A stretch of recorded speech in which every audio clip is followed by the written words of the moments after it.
Por la señal de la Santa Cruz de nuestros enemigos, líbranos, Señor Dios nuestro.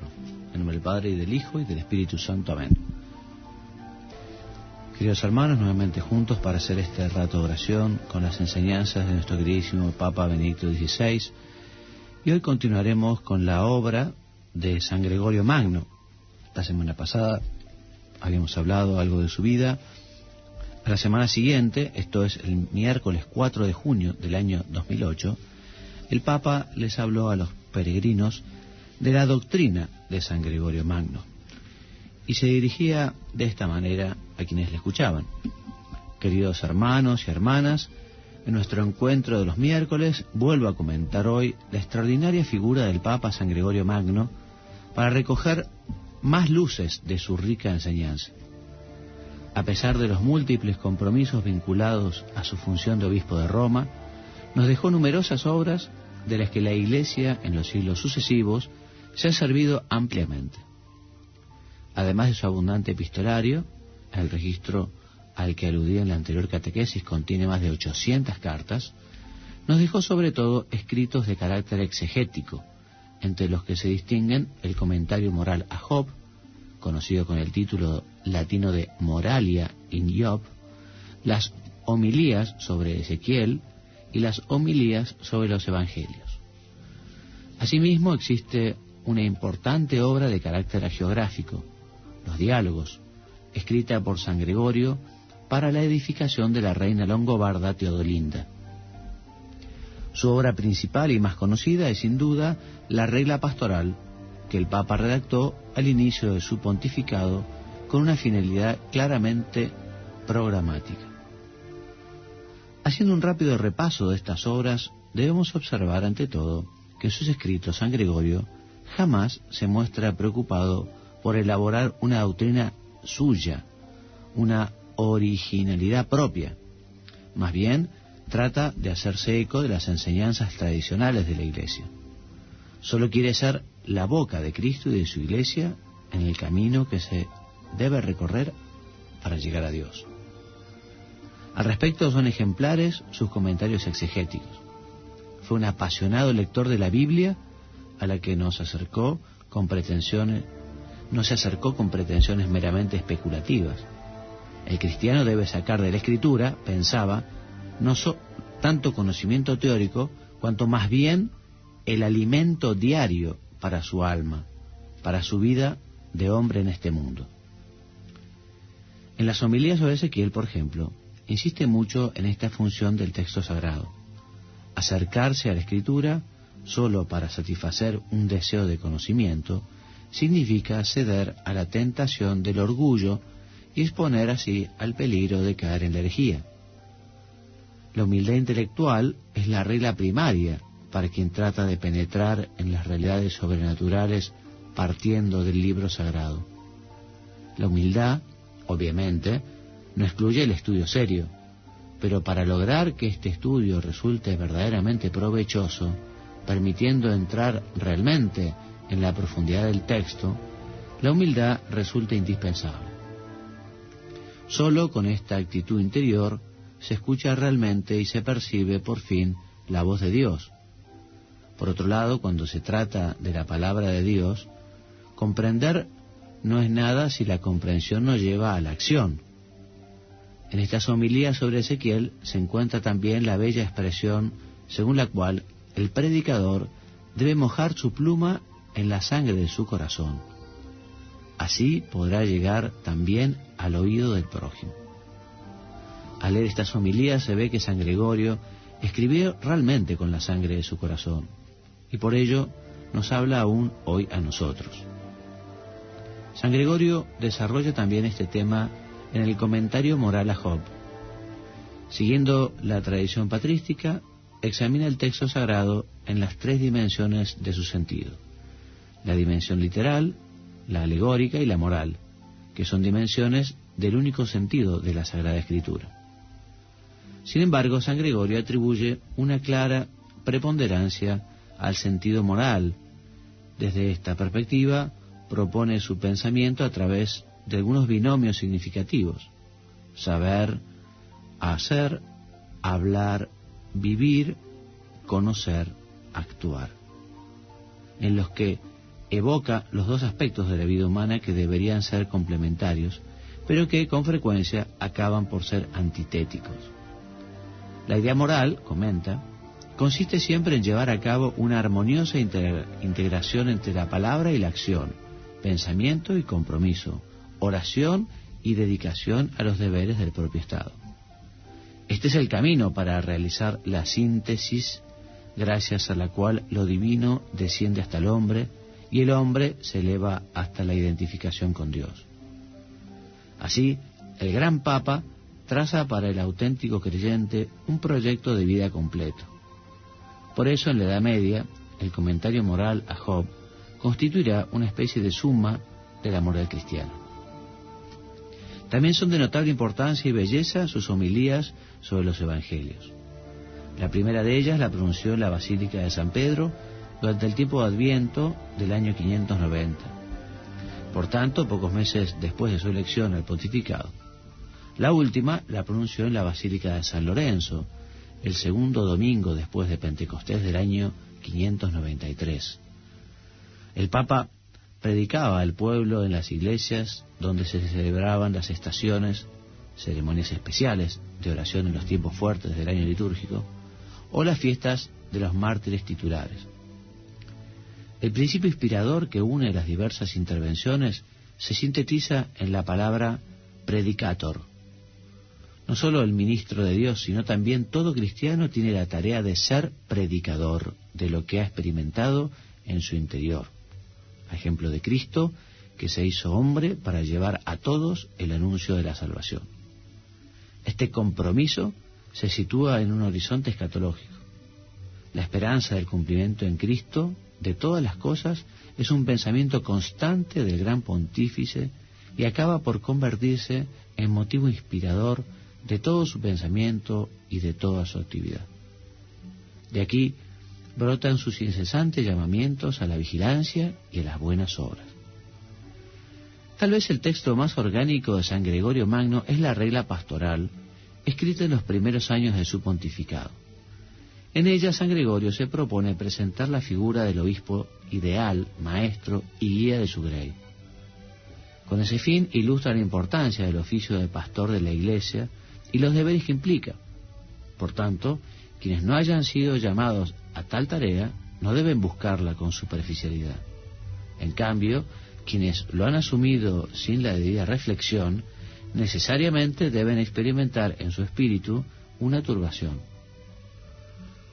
Retomando un tema predilecto, afirma que el obispo es ante todo el predicador por excelencia. Como tal, debe ser ante todo ejemplo para los demás, de forma que su comportamiento constituya un punto de referencia para todos.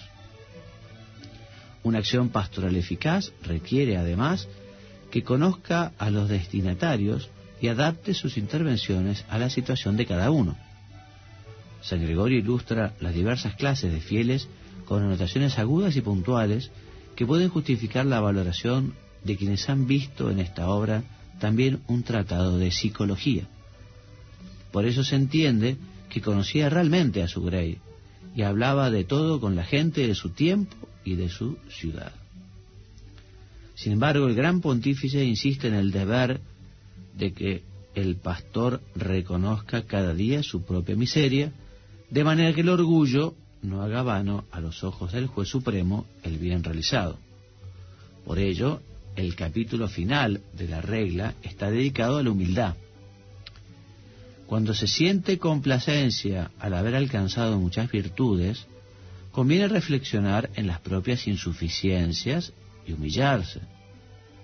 En lugar de considerar el bien realizado, hay que considerar el que no se ha llevado a cabo. Todas estas valiosas indicaciones demuestran el altísimo concepto que San Gregorio tiene del cuidado de las almas, que define ars artium, el arte de las artes. La regla tuvo tanto éxito que pronto se tradujo al griego y al anglosajón, algo más bien raro.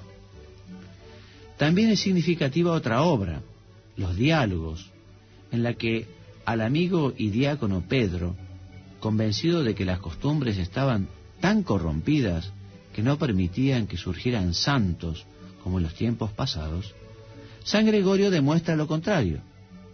La santidad siempre es posible, incluso en tiempos difíciles. Lo prueba narrando la vida de personas contemporáneas o fallecidas recientemente, a las que con razón se podría definir santas, aunque no estuvieran canonizadas. La narración va acompañada de reflexiones teológicas y místicas que hacen del libro un texto hagiográfico singular, capaz de fascinar a generaciones enteras de lectores.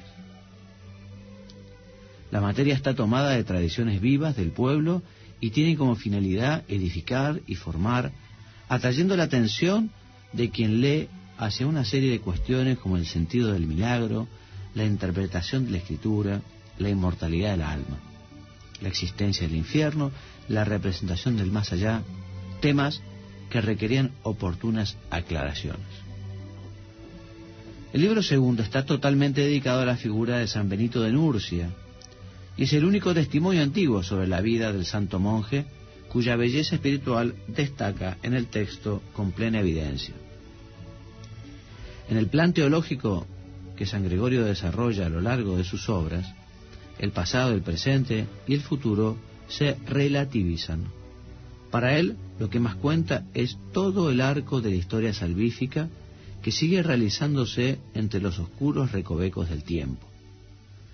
Desde esta perspectiva es significativo que introduzca el anuncio de la conversión de los anglos en medio del comentario moral a Job.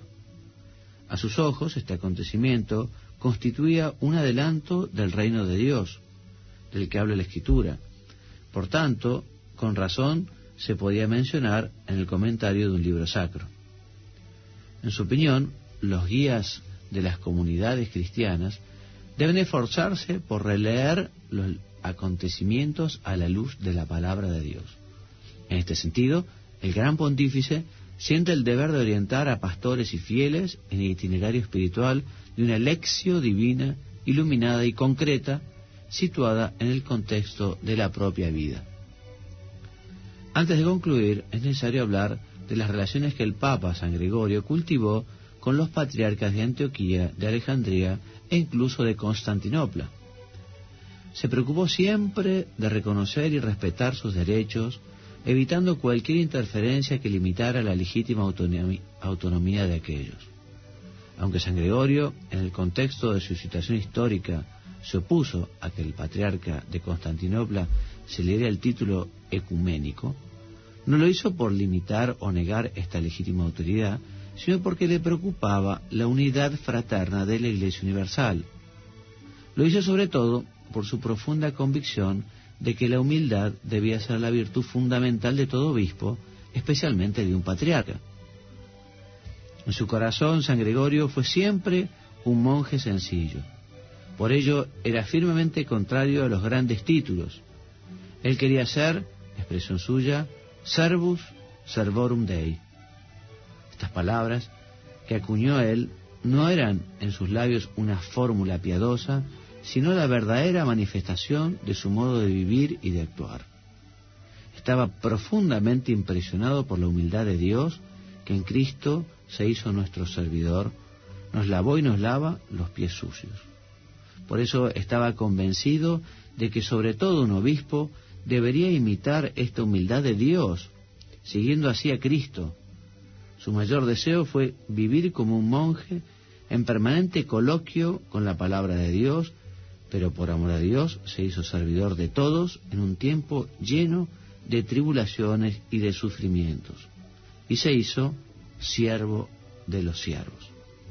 Precisamente porque lo fue, es grande, y nos muestra también a nosotros la medida de su verdadera grandeza. Y hasta aquí las palabras del Papa Benedicto XVI de aquel día 4 de junio del año 2008.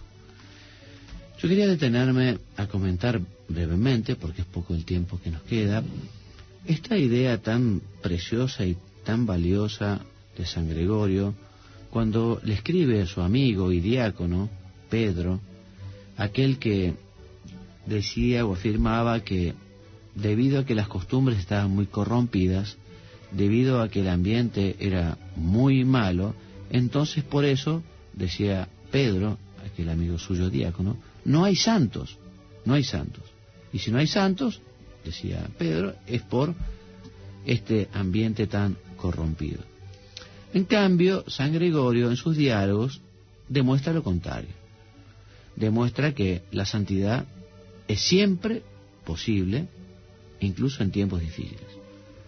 Y quería detenerme en esto porque supongo que toda la historia de la humanidad, o en toda la historia de la humanidad, siempre ha habido tiempos difíciles, siempre es difícil vivir la vida cristiana, pero creo que hoy, al igual que otros momentos, no es fácil vivir el compromiso cristiano. De hecho, cuando el Papa les preguntaba en Tor Vergata a los jóvenes en aquel jubileo del año 2000, les decía, ¿y es fácil vivir el Evangelio? Es fácil. Y el Papa Juan Pablo decía, no es fácil vivir el Evangelio, pero tenemos toda la gracia de Dios para vivirlo también. Y efectivamente, hoy quizá vivir una vida cristiana no es fácil. Habrá lugares en los que sean más fáciles que otros. Supongo que aquí en la Argentina debe ser un lugar dentro del marco del mundo de los más fáciles. En fin, si bien habrá algunos lugares más santos, aquí podemos decir que hay quizá alguna cierta persecución de algunos temas que tienen que ver con la Iglesia y que, en fin, son dolorosos. Pero, en fin, aquí quien quiera vivir su vida cristiana tiene total libertad para hacerlo. Es verdad, quizá el ambiente no acompaña, el ambiente es muy superficial, el ambiente es muy materialista, es bastante hedonista, pero bueno, bendito sea Dios. Nosotros estamos justamente los cristianos para convertir ese tiempo y también para mejorar estas costumbres, quizá estas costumbres que son un poco así, ¿no? Hedonistas, egoístas, materialistas. Y bueno, para eso tenemos que hacer apostolado. El Papa Gregorio Magno hablaba de aquel principio inspirador suyo que sintetiza en la palabra predicator, y dice que no solo el ministro de Dios, sino todo cristiano tiene la tarea de ser predicador de lo que ha experimentado en su interior a ejemplo de Cristo. Bueno, todos tenemos que ser predicadores, todos tenemos que hacer apostolado, todos tenemos que llevar la verdad de Jesucristo. La verdad no es solo para tenerla en el corazón y vivirla. Hay que vivirla y evidentemente hay que tenerla en el corazón, pero también hay que llevarla a los corazones de los demás, ¿no? Y quizá a los lugares donde se llega más con el mensaje. ¿A qué me refiero? Me refiero a los medios de comunicación, ¿no? A lo que se llaman los mass media o los mass media, en fin. Qué bueno sería si efectivamente la radio, la televisión, las películas, internet, qué lindo, si todo esto respirara cristianismo, ¿no? Qué lindo. Mirá, en internet hay muchas cosas católicas, es verdad, también hay mucha porquería, pero en la televisión hay bastante menos cosas católicas. O no hace falta ni siquiera que sean católicas, hace falta que tengan valores, hace falta que hablen con la verdad, hace falta que busquen la belleza, hace falta que busquen los trascendentales del ser. También temas que tienen que ver con la religión, pero sobre todo que tengan que ver con la dignidad de la persona humana. Las modas hoy, ¿no? Las modas, la forma de vestirse, la forma de funcionar. Hay muchas modas que están muy lejos de ser modas cristianas, porque son una auténtica desfachatez, ¿no? Bueno, ¿y qué vamos a hacer? ¿Nos vamos a amargar? ¿Nos vamos a vamos a rasgar las vestiduras? Y no, en fin, nos podemos extender un poco, pero sobre todo vamos a tratar de portarnos bien nosotros, vamos a rezar, vamos a dar ejemplo y vamos a llevar también este mensaje a los demás y preguntarle, bueno, ¿por qué? ¿Por qué? Quizá ese amigo, ese conocido, ese vecino, aquel otro, ¿no? Invitarlo a que si tiene posibilidad de llegar a través de, ya lo decíamos, la radio, la televisión, de internet, los diarios, en fin, y si no, en su barrio, en la peluquería, en todo lo que más o menos tenga trascendencia, Además el bien llegará a todos en la medida que vaya desde abajo hacia arriba o desde arriba hacia abajo, en fin, como uno quiera, pero el bien hay que llevarlo. Y eso lo pedimos a la Santísima Virgen. Madre nuestra, ayúdanos entonces a buscar la santidad en este ambiente hoy, que es un poco más difícil. Ayúdanos a llevar nuestro ambiente a donde fuéramos, ayúdanos a hacer el apostolado del ejemplo y el apostolado de la palabra también, para llevar la verdad de Jesucristo a los corazones de los hombres, que así sea. En nombre del Padre, y del Hijo, y del Espíritu Santo. Amén.